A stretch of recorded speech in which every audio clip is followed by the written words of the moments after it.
নমস্কার বন্ধুরা, আমার চ্যানেলে স্বাগতম। ডিএনএ একটি গুরুত্বপূর্ণ আপডেট। তো বন্ধুরা, ডিএনএ এই মুহূর্তে গুরুত্বপূর্ণ আপডেটটি হচ্ছে মডিফিকেশান আবেদন করছে না রাজ্য, 27শে জুনের আগেই কি মিলবে ডিএ। তো বন্ধুরা, ডিএ সংক্রান্ত আপডেটটি নিয়ে আমরা স্টেপ বাই স্টেপ আলোচনা করব। তো অবশ্যই আপনারা ভিডিওটি স্কিপ না করে অবশ্যই পুরোটা দেখবেন। তো তার আগে বলে রাখি, যে সকল বন্ধুরা আমাদের চ্যানেলে নতুন, আমাদের চ্যানেলটি পাশে সাবস্ক্রাইব বাটন, সাবস্ক্রাইব করার পর পাশে যে বেল আইকন সেটিও প্রেস করবেন, লেটেস্ট ভিডিও আপডেটগুলি সবার আগে পেয়ে যাবেন। দেখে নেব আজকে ডিএ সংক্রান্ত গুরুত্বপূর্ণ আপডেটটি। পশ্চিমবঙ্গ সরকারি কর্মীদের দীর্ঘদিনের বকেয়া মহার্ঘ ভাতা বা ডিএ নিয়ে জট কি অবশেষে খুলতে চলেছে?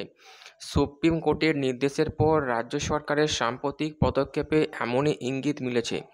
লক্ষ লক্ষ কর্মী অধীর আগ্রহে তাকিয়ে আছেন কবে তাদের ন্যায় পাওনা হাতে পাবেন। এই পরিস্থিতিতে অর্থ দপ্তরের তৎপরতা এবং রাজ্য সরকারের মনোভাব বদল নতুন আশার আলো দেখাচ্ছে। এবার দেখে নেব ডিএ সংক্রান্ত আরও গুরুত্বপূর্ণ আপডেটটি। সুপ্রিম কোর্টের নির্দেশ এবং রাজ্যের বর্তমান অবস্থান। সম্প্রতি সুপ্রিম কোর্ট রাজ্য সরকারকে একটি স্পষ্ট নির্দেশ দিয়েছে। শীর্ষ আদালতের রায় অনুযায়ী 2009 থেকে 2019 সাল পর্যন্ত বকেয়া ডিএ 25% আগামী 27শে জুনের মধ্যে কর্মীদের মিটিয়ে দিতে হবে। এই নির্দেশের পর স্বাভাবিকভাবেই রাজ্য সরকারের পরবর্তী পদক্ষেপ কী হবে তা নিয়ে জল্পনা তুঙ্গে ওঠে। প্রাথমিকভাবে মনে করা হচ্ছিল রাজ্য সরকার হয়তো এই নির্দেশ পুনর্বিবেচনার জন্য বা স্পষ্টীকরণের জন্য আদালতে আবেদন করতে পারে, কিন্তু সাম্প্রতিক পাওয়া খবর অনুযায়ী রাজ্য সরকার সেই পথে হাঁটছে না, বরং আদালতের নির্দেশ মেনে চলার জন্য তারা প্রস্তুতি শুরু করে দিয়েছে। এটি নিঃসন্দেহে এটি বড় এবং ইতিবাচক পরিবর্তন। সূত্রের খবর, রাজ্যে অর্থ দপ্তর ইতিমধ্যেই বকেয়া ডিএ মেটানোর জন্য প্রয়োজনীয় অর্থ জোগাড়ের কাজে নেমে পড়েছে। এই বিপুল পরিমাণ অর্থ কোথা থেকে আসবে এবং কিভাবে কর্মীদের অ্যাকাউন্টে তার সময় মতো পৌঁছে দেওয়া যায় সেই বিষয়ে চূড়ান্ত প্রস্তুতি চলছে।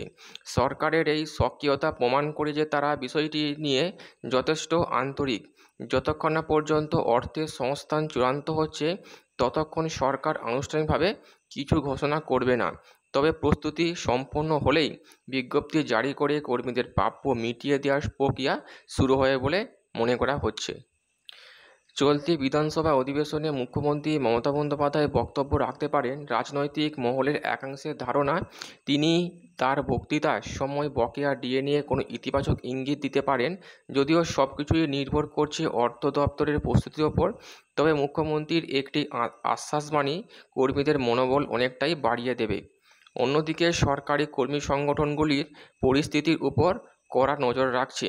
তাদের পক্ষ থেকে জানানো হয়েছে, যদি রাজ্য সরকার নির্ধারিত সময়সীমার মধ্যে বকেয়া ডিএ মেটাতে ব্যর্থ হয়, তাহলে তারা আদালতের দ্বারস্থ হবে এবং আদালত অবমাননার মামলা দায়ের করবে। তাই সব মিলিয়ে আগামী সপ্তাহটি পশ্চিমবঙ্গ সরকারি কর্মীদের জন্য অত্যন্ত গুরুত্বপূর্ণ। ডিএ নিয়ে দীর্ঘ টানাপোড়েনের অবসান ঘটবে কিনা সেই উত্তর হয়তো কয়েক দিনের মধ্যেই পাওয়া যাবে। তো বন্ধুরা, এই ছিল ডিএ সংক্রান্ত গুরুত্বপূর্ণ আপডেট। কেমন লাগলো কমেন্ট করে লাইক করতে ভুলবেন না।